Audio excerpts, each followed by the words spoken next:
Baik Dulur El Victor, alhamdulillah, semua alhamdulillah di pagi yang barokah ini. Semoga kita semua senantiasa diberikan taufik dan hidayah oleh Allah Subhanahu wa taala dan diberikan keistiqomahan dalam mengaji di Fajar Syiar El Victor. Kali ini seperti biasanya apabila kita di hari Sabtu kita akan mengaji bersama Dr. Kiai Haji Ilhamullah Sumarkan MAG.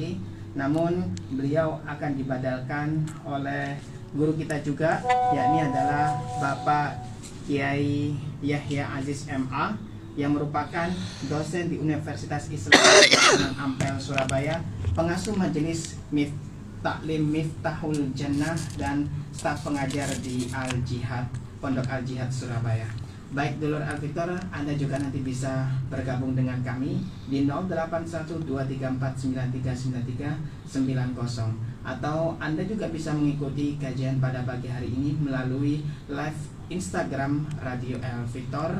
Di Instagram tulis saja Radio El Victor, dan juga Anda bisa mengikuti kajian pada pagi hari ini melalui aplikasi Radio El Victor yang telah tersedia. Baik Dulur El Victor, beliau sudah hadir, Bapak Kiai Aziz MA di studio. Mari kita sapa bersama. Assalamualaikum warahmatullahi wabarakatuh, Yai. Waalaikumsalam warahmatullahi Gus Ishak.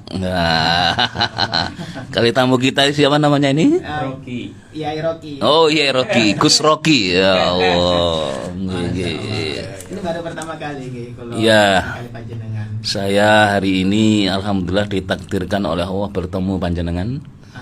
Hampir 4 kali Yai Sumarkan itu nyuruh saya pas waktunya kontrol. Akhirnya saya minta dokter kontrolnya dirubah hari Kamis sore supaya sewaktu-waktu Pak Yai Sumarkan nyuruh itu saya bisa gitu. Alhamdulillah, Masya Allah. Tapi kali ini bagaimana kabar panjenengan, Yai? Ya, alhamdulillah sehat karena saya sejak masuk ICU yang setahun yang lalu itu ya. Itu 15 hari, terus kemudian lumpuh nggak bisa jalan sampai 4 bulan. 4 bulan. Ya, saya baru bisa jalan aktif itu ya Februari 2022. Alhamdulillah sampai sekarang. Alhamdulillah. Dulu pendengar Victor sudah saya kasih doa-doa ketika saya masuk ICU, sudah saya bagikan itu. Ya, mungkin nanti kalau ada yang mau tanya monggo. Ada salah satu ayat Al-Qur'an ini yang saya baca ketika masuk ICU. Itu kalau tidak salah surat Asy-Syu'ara, surat yang ke-26 ayat 80. Wa idza maridtu fahuwa yasfin. Apabila aku sakit, Allah yang menyembuhkan. Jadi dokter, infus, suntik, apotik, obat itu 30%. 30%. Yang 70% itu Allah. Jadi ketika saya masuk ICU ya wis belajar pasrah. Ya belajar El Victor ya saya praktekkan ketika masuk ICU itu. Pasrah, bongkokan kepada Allah, istri nangis, anak datang, nah itu. Ya alhamdulillah saya bisa keluar dari masa-masa kritis. Jadi ini kekuasaan Allah semuanya. Teman-teman kemarin yang itu banyak yang meninggal ya waktu itu ya, waktu PPKM, waktu Corona kemarin. Alhamdulillah ditakdirkan oleh Allah bisa bertemu dengan Gus Ishak dan Gus Rocky.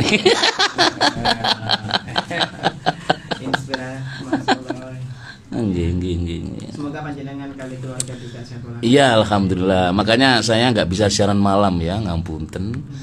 Karena siaran malam itu mulai jam 9, terus kemudian kalau ada pendengar yang datang itu mesti ngejak ngobrol sampai jam 12 gitu. Ya saya sudah dikasih nasihat oleh dokter jam 9, jam 10 harus sudah tidur. Harus sudah tidur. Karena ya kesehatan juga termasuk. Akhirnya saya minta digantikan ponaan ya kalau malam itu Ustaz Azmi. Akhirnya saya minta pagi aja, itu pun badal. Kalau seandainya Pak Yai Sumarkan enggak bisa, insya Allah saya membadali. Ya, gitu. Nggih, gitu aja. Ini menginspirasi sekali loh. Oh iya, nggih. Alhamdulillah. Nggih. Wa idza maritu Fahuwa yasfin. fahuwa yashfin. Iya, surat Asy-Syu'ara surat nomor 26 ayat 80. Masya Allah, itu harus yakin ya. Harus yakin. Harus yakin. Jadi ketika isolasi itu saya disuruh kiai saya itu tolong ambil aqua, botol yang besar itu ya, minuman itu. Ya itu kemudian saya baca Fatihah 41 kali ditambah dengan wa idza maritu fahuwa yashfin itu. Ditambah 1 kali atau setelah Fatihah itu? Setelah Fatihah 41 kali ditambah wa idza maritu fahuwa yashfin. Waladhdallin amin wa idza maritu fahuwa yashfin. Terus Fatihah lagi. Terus ditiupkan ke air. Jadi saya selama isolasi itu ya minum air itu.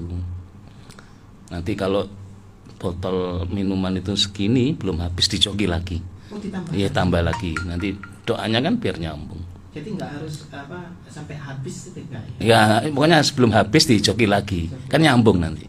Tapi kalau misalnya nambah yakin lagi ya didoakan lagi enggak apa-apa itu, tambah mantep itu. Nah, itu. Termasuk kemarin fotokopi doa 2 ya, sudah lembar tuh. Saya fotokopi 200 lembar itu habis untuk pendengar. Ya, kemarin masih ada tapi sekarang sudah habis ya. Oh iya, nggih. Waktu yang sama Bu siapa itu? Mbak siapa? Yang perempuan? Mbak Elvina. Ya, nggih.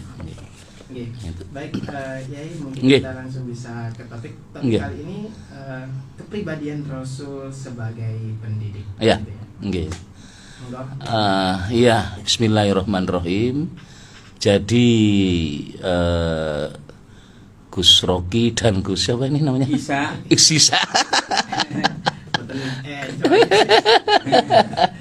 Gus Isa sama Gus Rocky pendengar setia yang dirahmati Allah. Rasulullah SAW ini guru sejati, pendidik sejati. Terus turun kepada ulama, orang tua, guru, dosen. Nah itu seharusnya ya meniru Nabi kan begitu ya. Jadi yang namanya guru itu ya termasuk orang tua. Jadi orang tua itu adalah guru anak di rumah. Sedangkan seorang guru ataupun dosen itu adalah guru anak-anak kita di sekolah, di lembaga pendidikan, di kampus. Jadi orang tua itu guru, ya guru di rumah. Apalagi seorang ibu, masya Allah, sampai ada ungkapan bahasa Arab yang luar biasa, al-ulmu madrasatun ula. Nah, ibu itu adalah sekolah atau guru yang utama dan pertama. Bagaimana seorang ibu mendidik anak secara halus dan sebagainya, lembut, kasih sayang. Nah itu. Maka kepribadian Rasulullah sebagai seorang pendidik itu satu, Nabi sangat menganjurkan untuk belajar mengajar. Dalam bahasa spiritualnya, Nabi itu menyuruh umatnya untuk selalu ngaji. Nah ini. Dan ngaji itu tidak harus ke pesantren, tidak harus ke sekolah, termasuk ngaji di udara, ngaji di pesantren El Victor ini. Nah, Pondok pesantren pondok pesantren udara, ya, pondok pesantren udara El Victor. Nah, ini, wah ini Gus Rocky ini datang rajin ini, insya Allah. Sehat panjang umur Pak. Alhamdulillah. Masya Allah. Umur pinten jenengan? 63. 63. Ya. Saya sudah 50. Alhamdulillah. Kemarin reuni SD itu di antara teman-teman itu merangkul saya, katanya rambutnya kok nggak ada yang putih gitu. Gigi masih utuh. Nah, teman-teman saya 50 tahun coba itu rambutnya sudah putih semua. Iya, semua putih semua. Terus ada yang giginya sudah hilang. Saya masih utuh. Ada yang melingsi ininya, ini 3 cm, ini 4 cm, alias kena penyakit stroke gitu ya. Makanya ketika ketemu saya menangis, ya Allah, saya harus bersyukur nih ya Allah. 50 tahun, gigi masih utuh, rambut masih hitam semua, itu tidak ada yang putih. Teman-teman itu sudah putih semua. Nah, ini saya syukuri. Termasuk Gus Rocky ini umur 60 ya. 63. 63 tapi masih sehat. Alhamdulillah. Bonusnya luar biasa ini. Nabi 63 loh. Jenengan masih bonus ini, subhanallah. Ini habis jalan-jalan olah jasmani, terus olah rohaninya ke El Victor. Olah rohaninya ke El Victor ya itu. Jadi Rasulullah itu sebagai pendidik itu yang pertama itu menganjurkan umatnya untuk rajin mengaji belajar. Nah, jadi ngaji itu ya tiap detik, Gus Rocky ya, Gus Ishak ya, ngaji itu tiap detik. Jadi ngaji itu tidak harus di sekolah, di pesantren, tidak harus ya di manapun ngaji itu. Tadi saya naik sepeda motor, subhanallah, saya ngaji, lampu merah berhenti, ya Allah, ada penyeberang itu kakinya satu, tangannya satu, tapi masih jual koran itu ya Allah. Mereka ini termasuk pejuang-pejuang ya, termasuk pejuang keluarga begitu ya. Nah, ini juga ngaji itu ya, ngaji kehidupan itu. Nomor 2, kepribadian Rasul sebagai seorang pendidik itu adalah berbelas kasih dan penyayang. Loh. Makanya seorang guru, seorang dosen, seorang orang tua itu harus berbelas kasih. Ya nggak boleh kekerasan, ya kan? Nggak boleh kekerasan. Memukul nggak boleh. Mengukul, membunuh, masya Allah. Makanya zaman saiki zaman stres. Ya, zaman sekarang itu zaman stres, zaman banyak depresi itu ya. Otak sudah di luar kesadaran, banyak gila. Mosok ono uang jenderal kok sampai membunuh ajudannya. Iya. Itu ternyata kalau kita kaji pangkat, jabatan, kekuasaan itu tidak menjamin orang itu hidupnya bahagia. Pangkat, jabatan, gelar doktor, profesor misalnya itu ya. Pangkatnya sudah jenderal doktor misalnya begitu ya. Kalau sudah berbuat kejahatan seperti kemarin, wah disiksa sama ajudannya, difitnah gitu ya, ditembak gitu ya, dibunuh. Nah sekarang kan musim seperti itu. Di Jakarta jenderal membunuh ajudannya, di Semarang TNI membunuh istrinya pakai pembunuh bayaran, masya Allah. Nah, ini kejadian lagi di Lampung itu, polisi nembak polisi. Sekarang ini banyak orang depresi. Karena apa? Karena tidak mengikuti ajaran Rasul. Nah ini, karena tidak mengikuti ajaran Rasul, belas kasih sesama. Ini penting ini. Survei membuktikan, beberapa penelitian telah diadakan, ternyata penghuni rumah sakit jiwa, masya Allah, 80% itu adalah orang-orang yang bergelar sarjana, orang-orang pinter, orang-orang yang mempunyai kekuasaan, orang-orang yang hartanya melimpah. 80%. 80%. Masya Allah. Justru dari kalangan orang-orang akademisi, orang yang sarjana, orang yang pinter, orang yang tumpahannya mobil mewah. Saya Gus Rocky numpak sepeda enteng gitu.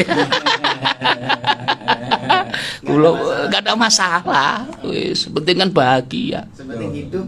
Apalagi jelang pemilu, masya Allah. Saya lihat nanti menjelang pemilu nanti. 2024. Lah kemarin habis pemilu itu rumah sakit jiwa penuh Pak. Anu, Allah ya Karim. Wis nyalono, sawah didol ya kan. Omah didol, kuwabe disumbangno nang ngene masjid, nang ngene balai RW TV. Pas kalah dijaluk maneh. Wis kalah duit entek, sawah mal, bojo minggat selingkuh bisa. Waduh.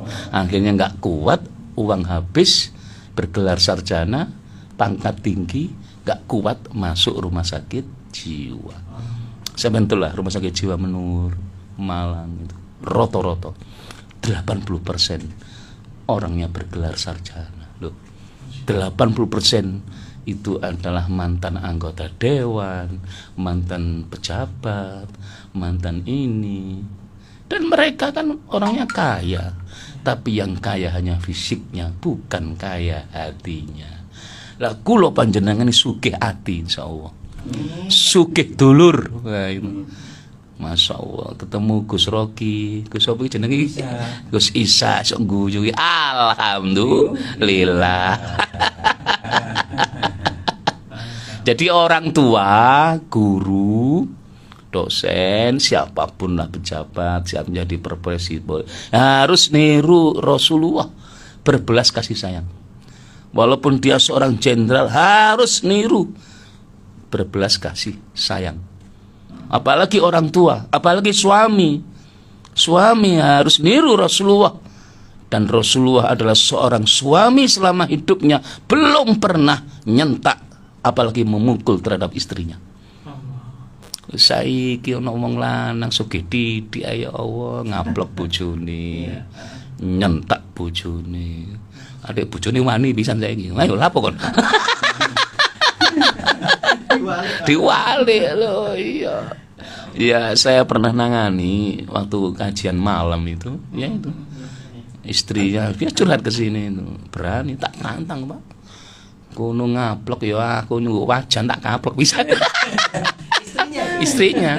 Jadi istrinya itu mantan atlet karate, suaminya mantan atlet silat. Wis padha ae. Gak gelem kalah. Nah, ini harus teladan ya. Berbelas kasih sayang. Itu Rasulullah. Jadi Rasulullah itu seorang pendidik, guru yang utama di dunia ini. Yang pertama itu menganjurkan thalabul ilmi, ngaji. Terus yang kedua, seorang guru, orang tua, dosen, siapapun itu harus berbelas kasih.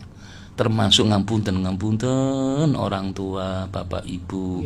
Jangan sekali-kali nyentak anak. Jangan sekali-kali mukul anak. Anak ndablek itu tidak harus pakai kekerasan.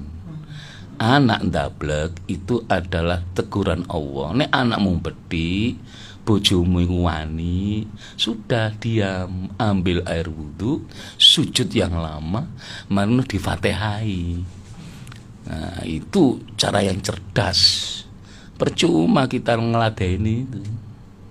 Percuma gitu. Ngeladeni. Makanya kadang-kadang saya mengajar ono mahasiswa ndablek itu wis tak jarno, Pak. Saya ambil absensinya, terus tak coretin sampai seret, malam itu tak sujudi.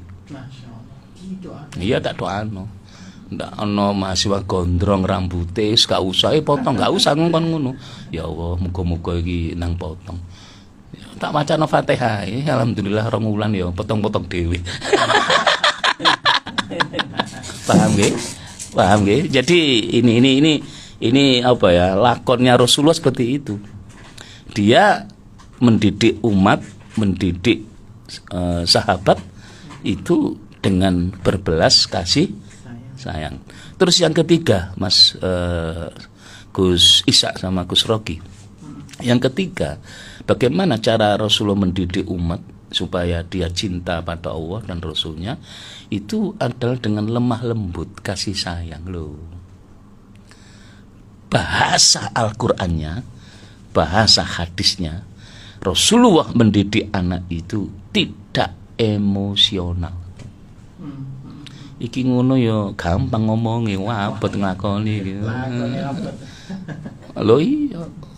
Tidak ada jaminan orang yang statusnya kiai, ustadz, siapapun ya, pangkatnya dukur itu enggak emosional. Emosional, tidak emosional itu hanya orang-orang yang didapat hidayah dari Allah. Wal kadhiminal ghaid. Itu ya. Itu ciri khas orang bertakwa itu. Jadi ciri khas orang bertakwa itu gak harus pakai sorban. Hari ngono dilengklulu nang dukur gitu ya. Terus baju takwa, jubah. Ndak ada jaminan. Bisa jadi orang yang seperti Gus Rocky pakainya biasa, berkaos pakai ini, itu jauh lebih sabar dibanding orang-orang yang pakai baju takwa dan sebagainya itu. Ya, jadi yang namanya wal kadhiminal ghaid tidak emosional, lemah lembut, itu lakon sudah karena kebiasaan. Segala sesuatu kan kono kebiasaan. Nek kebiasaan nih sabar meneng insyaallah. Tapi nek wis kebiasaan nih ngamuk, misuh pisan, waduh. Soro itu. Mangane wong lanang iku nek duwe bojo sabar nikmat itu, surga itu. Sing gare neraka panas sing wong lanang wis duwe bojo gak pate ayu nyocot bisa waduh. Wis gak pate ayu nyocot bisa masyaallah. Ya Allah ya Karim wis tak tongakno kabeh. Muga-muga lemah lembut kabeh nggih.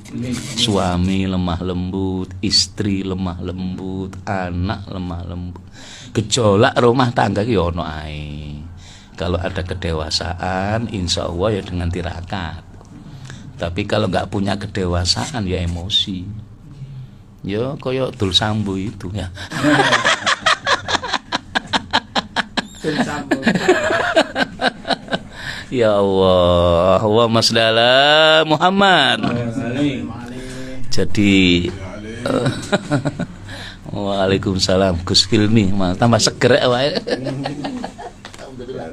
Nggih. Jadi itu ya. Istilahnya seorang guru pendidik itu harus niru akhlak Rasul.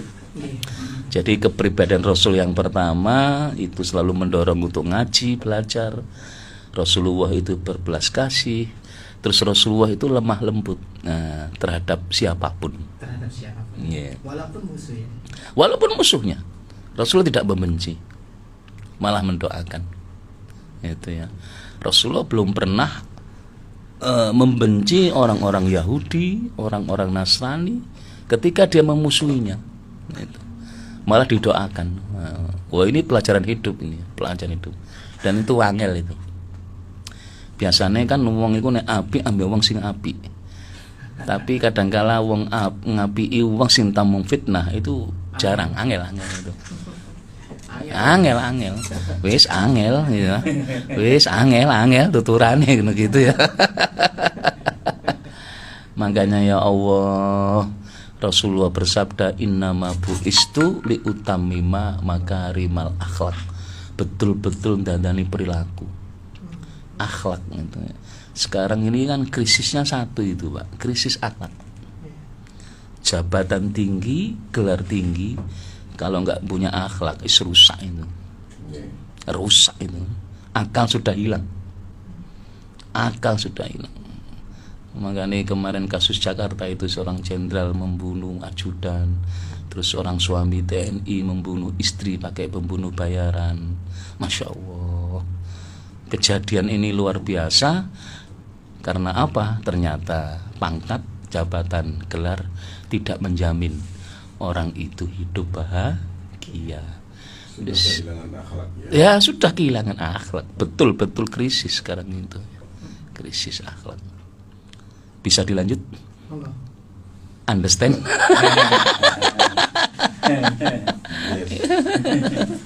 Yang keempat, subhanallah, Rasulullah itu seorang pendidik, guru yang utama. Jadi teladan para guru, teladan para orang tua, teladan para dosen. Rasulullah itu yang kelima, itu yang keempat ya, menghargai hak setiap orang tanpa pandang bulu. Jadi Rasulullah itu menghargai tanpa pandang bulu siapa, apakah sahabat, apakah wong kiri, apakah wong melarat, apakah wong kaya, apakah orang statusnya sosial tinggi, enggak, tetap menghargai. Subhanallah, itu Rasulullah. Kadang-kadang ini ya pelajaran ambil awak dewi. Kita itu kadang-kadang menghargai orang yang kaya gitu. Ambil mau melarat ngremehno, kan ngoten nggih. Kadang-kala nek wis wonge dukur, nek sing teko iku pejabat, wah dihormati. Tapi sing teko wong kere walah kone sapa ngene. Nah itu. Rasulullah enggak. Justru Rasulullah itu membela yang dianiaya itu.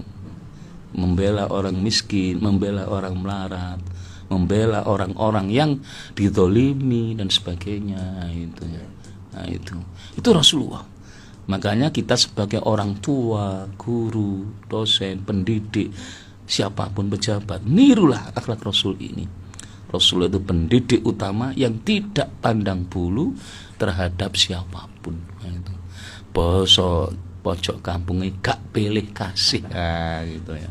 Itu bahasa pojok kampungnya, gak pilih kasih terhadap siapapun. Rasulullah iku nekani wong sing melarat ya gelem, nek diundang wong sugih ya gelem, ana wong mengadu iki ya gelem, wis gak pandang bulu, Semuanya diterima. diterima. Di sini ya pelajaran lah buat kita. Ya kadang dosen, guru nek murid anake wong sugih diperhatekno.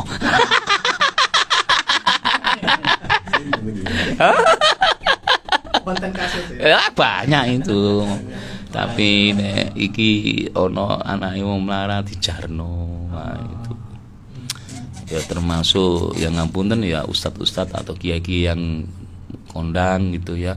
Kadang-kadang gue udah diundang wong sugih, wah semangat, tapi nek diundang wong melarat gak gelem tekoan gitu ya. Rasulullah tidak pernah seperti itu. Semuanya dianggap sama karena itu umatnya. Karena Rasulullah itu adalah uswah hasanah. Uswah hasanah. Nah, ini termasuk ini ya. Orang tua yang punya anak 5, 6, tolonglah niru Rasulullah. Adil. Tidak pandang pilih kasih terhadap anak. Lah kadang-kadang ngapunten sebagai orang tua ya. Kadang-kadang ngapunten itu pilih kasih itu. Kecenderungan hati itu selalu ada. Ada pasti. Jadi dari Pasti ada. Orang Nggih.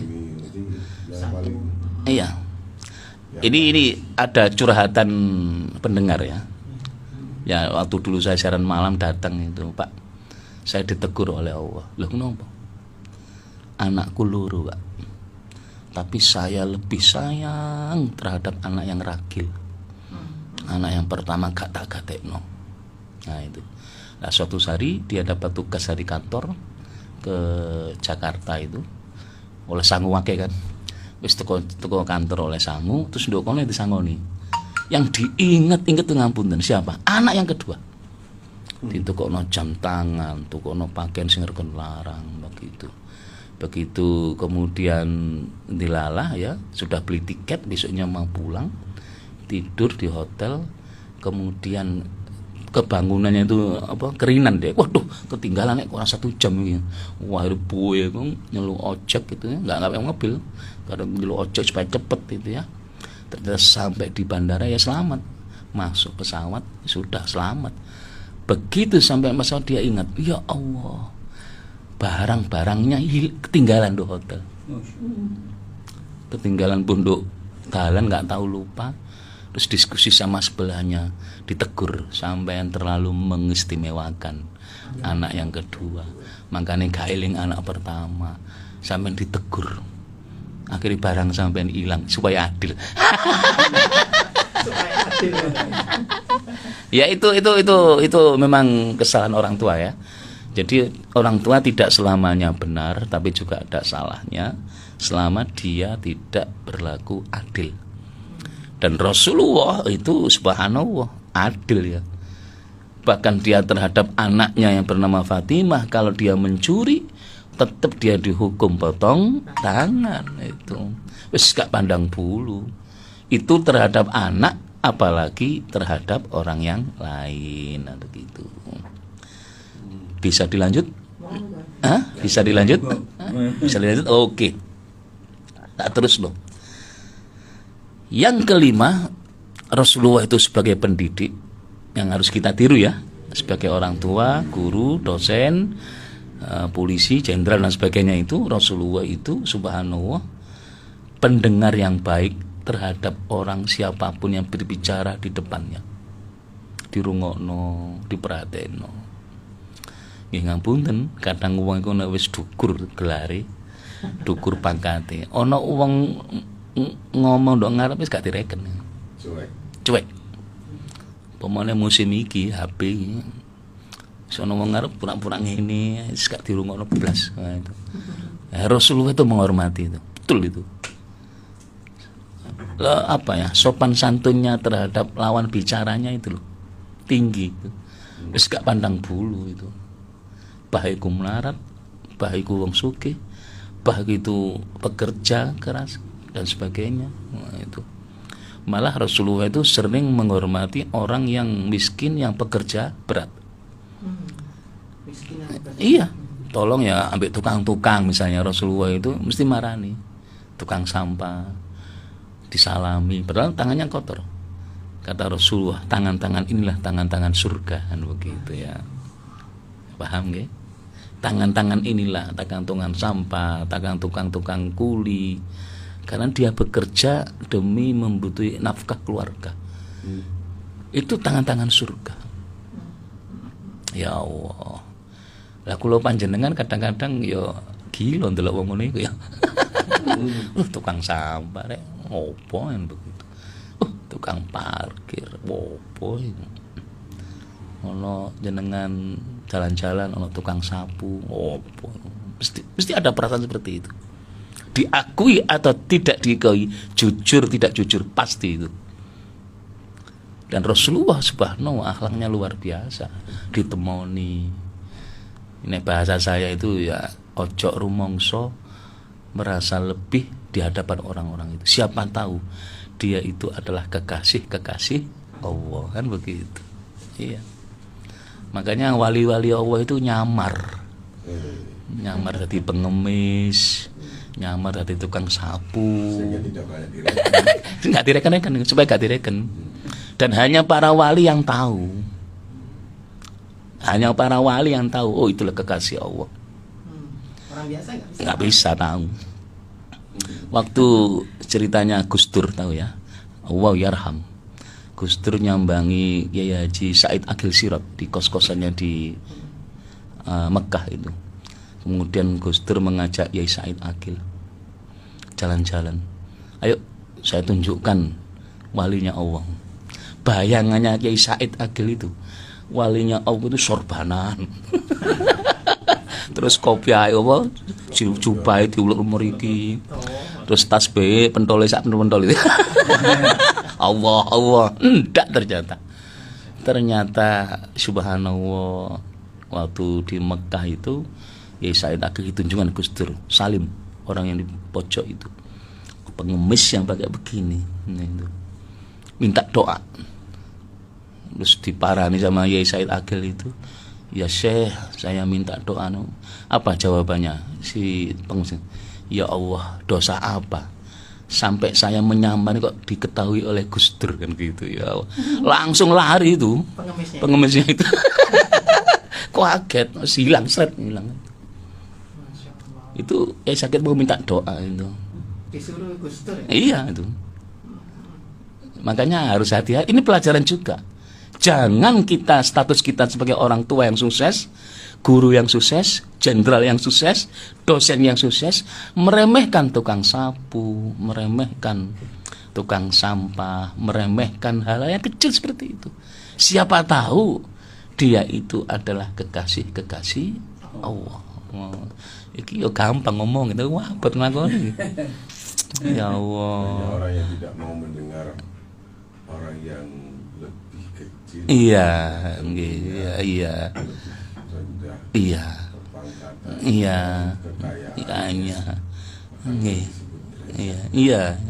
Karena dia rumangsa gede. Iya, makanya kadang-kadang ya Allah, iya ya. Wong iku nek wis dikei derajat dukur lali gitu ya. Lali ambek nisore gitu ya. Banyak seperti itu. Rumangsa dadi kiai. Dikira ngene. Ngono masyaallah. Ya Allah. Ya Allah. Ya terus terang nek ndelok-ndelok kiai yang punya akhlak gitu ya. Saya ya lihat Mbah Yai Husain Ilyas itu. Niku menghormati siapapun itu. Nek ono lurah, RT itu langsung dia marani. Terus dirangkul. Karena wong dadi lurah, dadi RT RW ku abot lho. Enggak semua bisa ngelakoni. Pomene dadi RT RW. Waduh. Dilokno, wis gak ono bayarane dilokno. Loh enggak semua orang mampu. Iya. Nah, itu. Makanya subhanallah. Kita ini ya belajar lah. Belajar apa ya?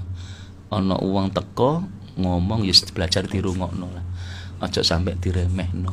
Mas, walaupun itu tidak senang dengan apa yang diomongkan. Iya. Dirungokno ae. Oh nggih, iya. Yes, itu pelajaran hidup. Tentang miss itu terjadi satu tidak suka dengan yang diomong. Iya. Tidak suka dengan yang ngomong. Nggih, iya. Kalau sudah tidak ngomong itu apapun biasanya terjadi. Iya. Saya ingat almarhum Mas Riz, suaminya Mbak Lima. Ustaz, ayo belajar yuk. Dadi guru. Artinya ono uang yang kita benci terus ngomong nang awake dhewe kita jadikan guru. Loh kok iso ngono? Ya maksudnya minimal kita dengarkan saja karena kita menghormati orangnya. Jangan sampai kita ketularan gitu loh. Paham nggih? Jadi nek ono uang iku teko, misalnya kita benci terus awake dhewe berguru pada dia, berguru jangan sampai kita seperti dia gitu loh. Itu yo angel itu. Mas Alma, kalau saya nggak almarhum Mas Riz kan akrab sama saya itu, sering ke Ampel, sering ziarah sama saya. Oh ya nggih belajar.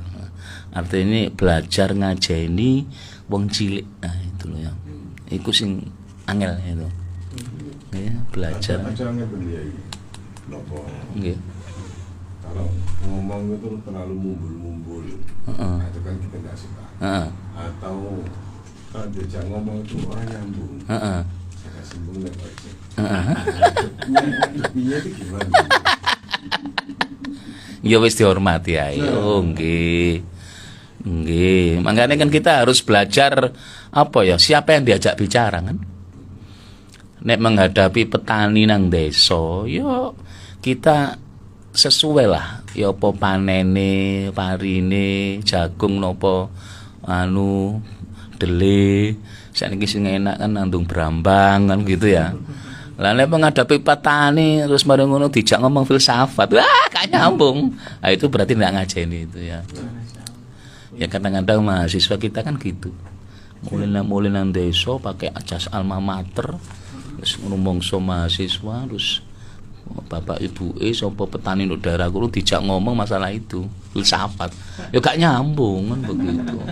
Ya kadang-kadang awake dhewe sing nganu, Pak. Kadang-kadang apa ya enggak tahu diri gitu loh ya. Iya. Baik, ya. Nggih. Kita lanjutkan kembali ya. Nggih. Jeda berikut ini. Baik, Yai, mari kita lanjutkan kembali ngaji kita. Sudah beberapa telepon sudah masuk ini ya. Kita dengar saja langsung ya. Ya ada penelpon yang pertama. Kita punya waktu 7 menit. Assalamualaikum. Waalaikumsalam. Aduh. Waalaikumsalam warahmatullahi wabarakatuh. Waalaikumsalam warahmatullahi. Itu dia nih. Ya, Mas Anayu. Nggih. Waalaikumsalam. Nggih. Sehat semua. Nggih. Kita tadi menerangkan tentang Apa? Guru, ya, nggih. Nggih. Guru mantan. Oh, mantan guru dia. ini atas jasa orang tua saya. Orang tua saya itu sebenarnya itu delapan.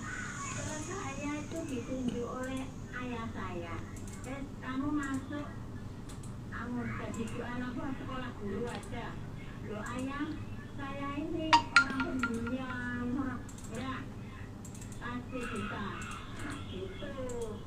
Terus saya ingat, oh, ini cerita dari orang tua saya sampai sekarang ini, sampai saya ini pensiun, itu kesabaran, ya, melatih kesabaran itu betul. Saya itu waktu itu mengajar kelas 1 sampai pensiun ini loh, Pak. Jadi kesabaran itu masih tertanam di hati saya. Sekarang ngomong waktu ya begitu wajar, lebih sabar lagi. Ya, pertanyaannya apa? Pertanyaannya, Bu. Pertanyaan saya, ini ada sebuah apa ya mengatakan bahwa apa betul seorang guru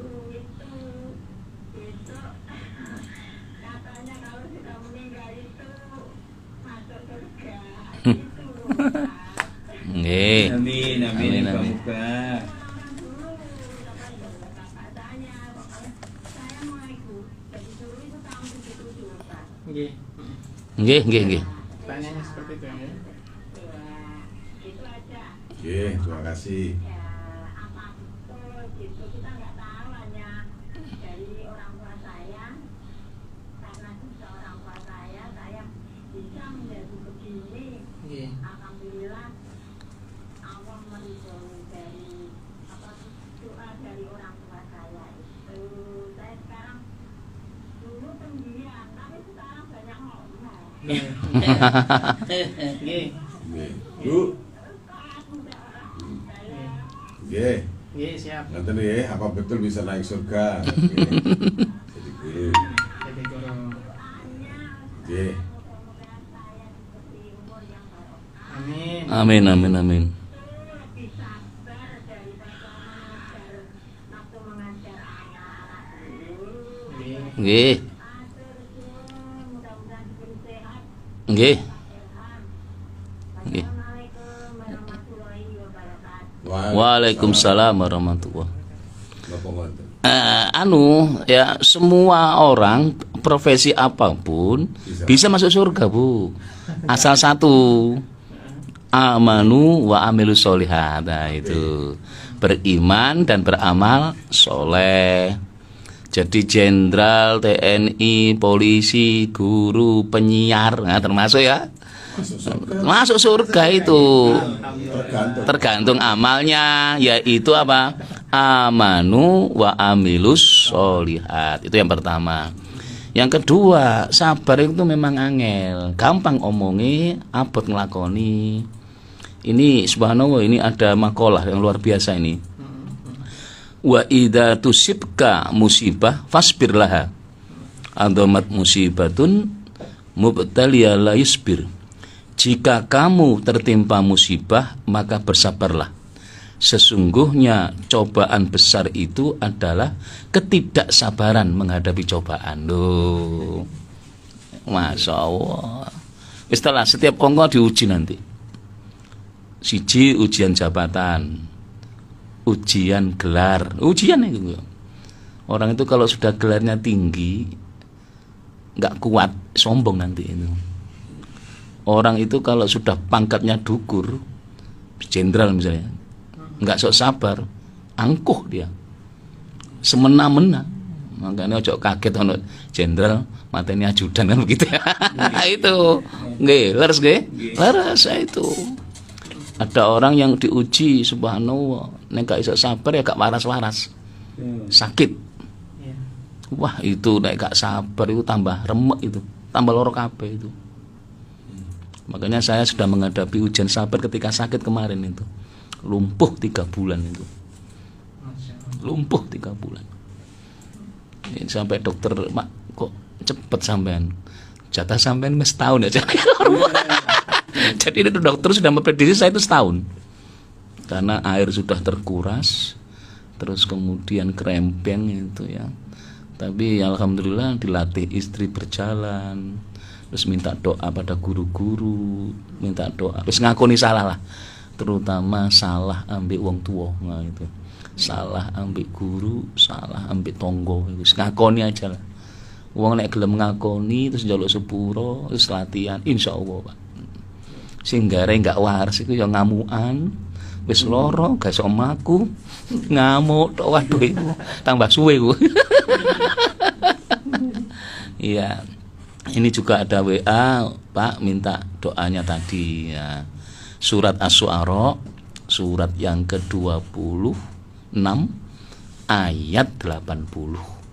Suratnya 26. Ayat 80. Coba dibuka mungkin Mas Hilmi dan Gus Isa. Di situ surat Asy-Syu'ara surat nomor 26 ayat 80. Allah berfirman apa? Wa idza maridtu fahuwa yashfin. Apabila aku sakit, Allah menyembuhkan. Caranya bagaimana?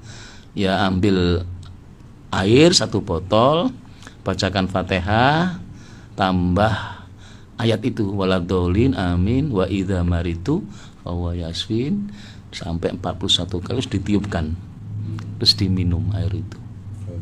Nggih. Karena saya harus yakin loh ya, harus yakin loh nggih. Wa idza maritu fahuwa yasfin, apabila aku sakit Allah yang menyembuhkan. Ternyata dokter, obat, vitamin, infus, rumah sakit, apotek itu hanya 30%. Yang 70% itu kekuatan dari Allah ya. Istilah Masya Allah. Kadang-kadang saya mikir, pernah diskusi kan sama dokter itu, jantung itu Pak lembek, tapi bisa memompa seluruh tubuh. Itu kata dokter, itu hasil memompanya itu 5.000 liter air. Begitu banyak ya. Air darah yang mengalir dari ujung otak sampai ujung kuku. Masya Allah, itu lembek cilik. Itu siapa ya kalau enggak Allah itu? Makanya menungso iku ya Allah, gurung donga njaluk wis dikei. Jantung normal tuh is alhamdulillah. Karena wis jantung tek iku standar selamat meninggal itu. Saya mengalami jantung ingin itu.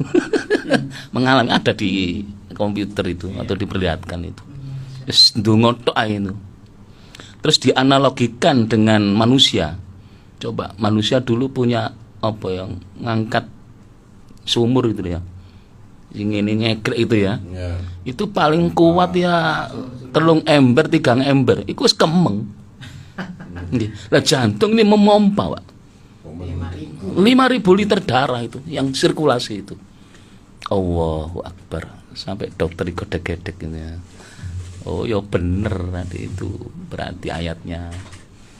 Jadi obat, apotek, suntik, infus, rumah sakit, vitamin itu hanya 30%. Yang 70% itu Allah. Wa idza maritu fahuwa yasfin. Apabila kamu sakit, aku sih nyembuhna, tutup siap lainnya itu. Dokter obat itu wasilah saja, ikhtiar itu ya. Dan kami sudah merasakan itu karena Allah yang bisa menyembuhkan. Matur suwun, mugi-mugi barokah. Amin, amin, amin. Nggih. Nggih. Luar biasa kajiannya hari ini. Nggih. Tak tongano kabeh, muga-muga yang hadir di studio Gus Hilmi, Gus Isa, Gus Roki dan pendengar mudah-mudahan sehat panjang umur. Amin, amin. Awet nom.